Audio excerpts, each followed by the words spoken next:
Welcome to the news. It is May 20th, 2018.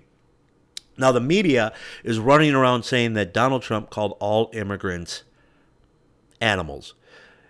He was asked a question about MS-13. He called MS-13 animals. Here's what MS-13 has done. They have beheaded people in the United States. In New York, they kidnapped two girls, gang raped them, and killed them and dumped their bodies in the street just because they were attractive girls walking down the street and they wanted to send a message about how bad they were. Several MS gang members have been arrested and charged with that crime. MS-13 is the major provider of heroin in the United States, and they're able to bring heroin in because of the open borders, Democratic policy, and the fact that we don't have a wall. In addition, most Latin neighborhoods, most Latin people, great people, hardworking. You'd be amazed at how hard and how good these people are. But you have heroin coming through their neighborhoods. You have MS-13 running their neighborhoods. They're terrified of MS-13. They're terrified for their daughters. Their sons could be killed. Their daughters will be raped, turned into prostitutes if they're allowed to live. The heroin that's in America goes through the Latino neighborhoods first. And a lot of Latinos, a lot of the legal Latinos who paid and did what they needed to do to become U.S. citizens don't like the fact that their neighborhoods are neglected and abandoned by Democrats and allowed to be run by gang members and by heroin dealers and by human traffickers. The Democratic Party, remember, is the party of slavery. They are Master's Party. They're the ones that started the Civil War to keep blacks as slaves. They have now traded the African slave trade for the Latino slave trade. They want open borders because they're bringing in Latinos when they're not paying them a white wage.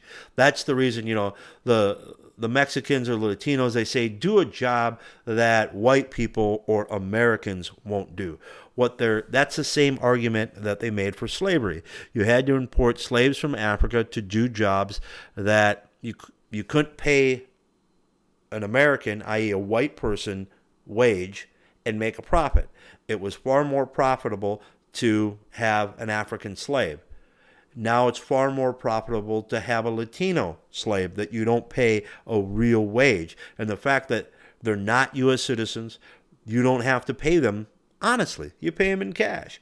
Latinos that do come here, most of them do want to work, but when you're illegal, you have to do more illegal things. The majority of identity theft in the United States is done by illegal immigrants. You want to get an apartment, you need an ID. You need an American identity, so you steal one. If you want to get a driver's license, you can't go into the driver's license and say, hi, I'm an illegal alien, I want a driver's license. No, you steal an American's identity, and then you get an ID. That's how you drive. That's how you rent an apartment. That's how you get a credit card. That's how you get a debit card. That's how you open up a bank account. You have to steal an American's identity. So the majority of the illegal immigrants are also identity thieves. They really don't have much of a choice, and I'm not calling them horrible people for it, but that is your major identity theft issue. They have to do it. You want an apartment, you want a credit card, you want a driver's license, you want a car, you got to commit identity theft. It's pretty simple. Either that or you'd be homeless and carless, and they're not homeless and carless. They're committing identity theft. And the Democrats and the media know it, but they don't report it because, well, that would hurt their issue. And one other thing, there are 7 billion people on the planet. 6 billion people would be better off on welfare in America than working where they were born. Let me ask you, would you be willing to allow 6 billion people into the United States and give them welfare, education, just all the benefits of being an American? That would mean that the average American would have to take on over 20 dependents. That's every person over 18 in the United States. 18 to 80 would have to take on more than 20 dependents pay for their welfare, pay for their schools, pay for their medication, pay for their welfare, health care, schooling, you name it. If you want to have open arms, that's fine, but let's put a limit on it. 6 billion people on this planet would be better off in the United States on welfare. How many do you let in? We have an immigration system that allows 1 million people in a year. We are the most generous people on the planet. If you compare us to any other country, we allow in more legal immigrants than anybody else. But nobody talks about the 1 million people that legally come here a year.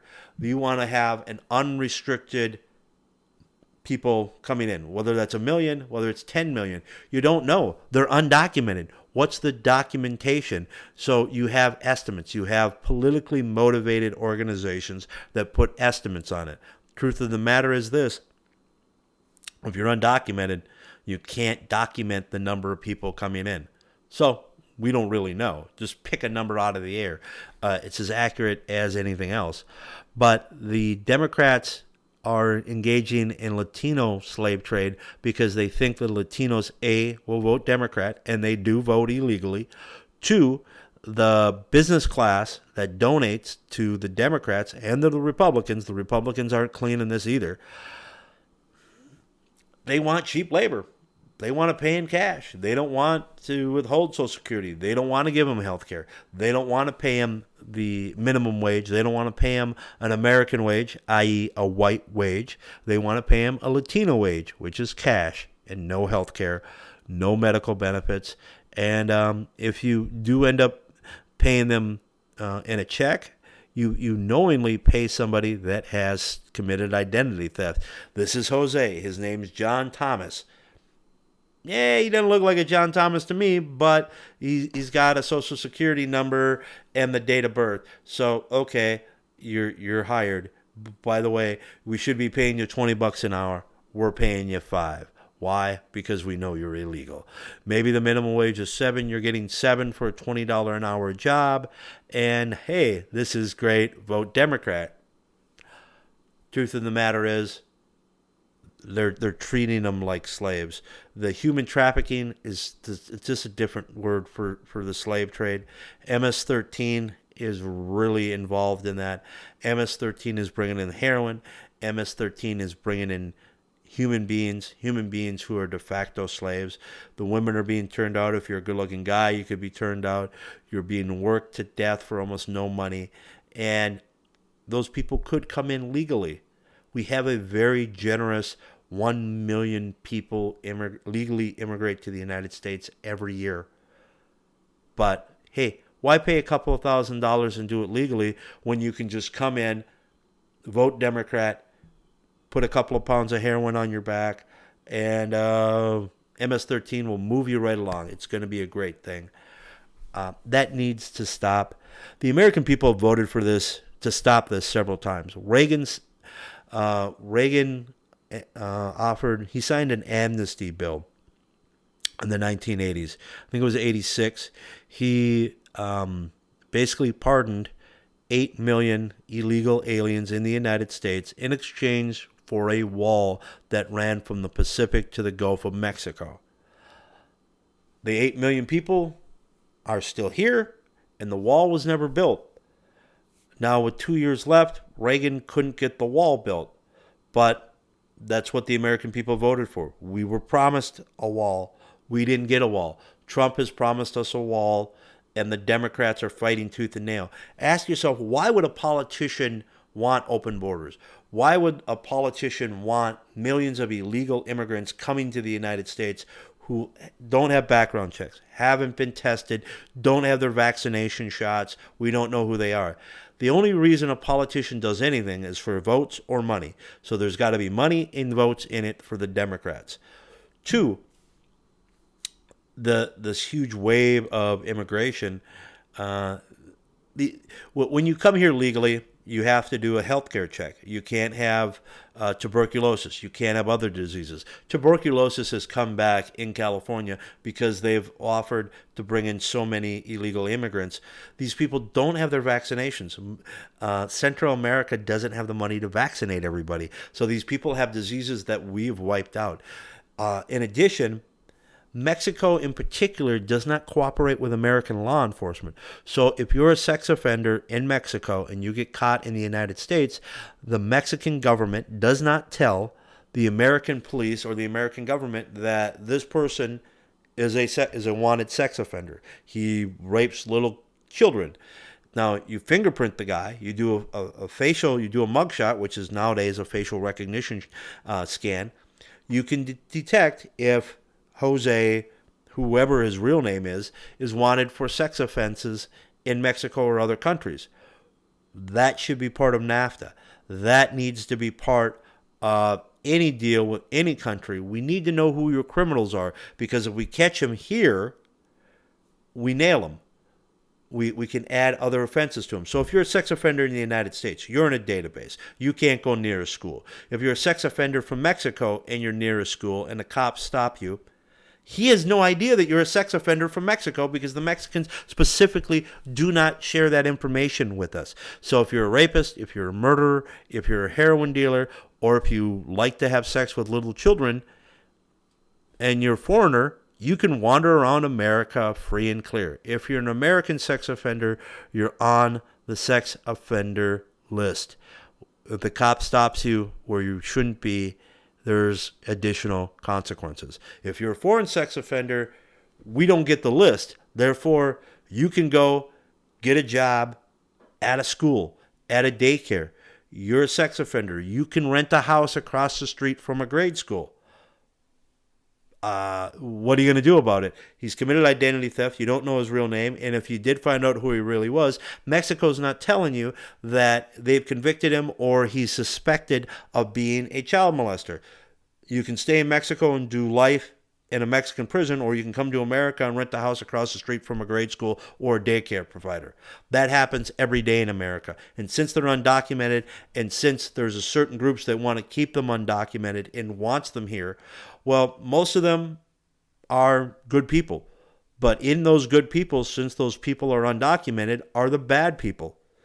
Just think, if you were wanted for any crime, a felony offense in your home country, and you could come to America and have a better life and escape those felony charges, what would you do? You'd be a fool to stay in your home country and do life in prison in Mexico. You'd be smarter to come to America and keep doing what you're doing. And that happens every day.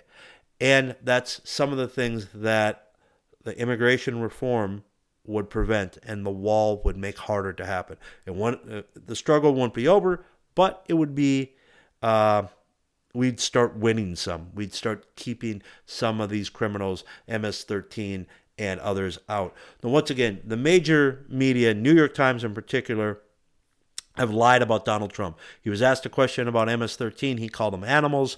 And the New York Times and everybody else in the media, almost everybody else, said that he was called all immigrants animals.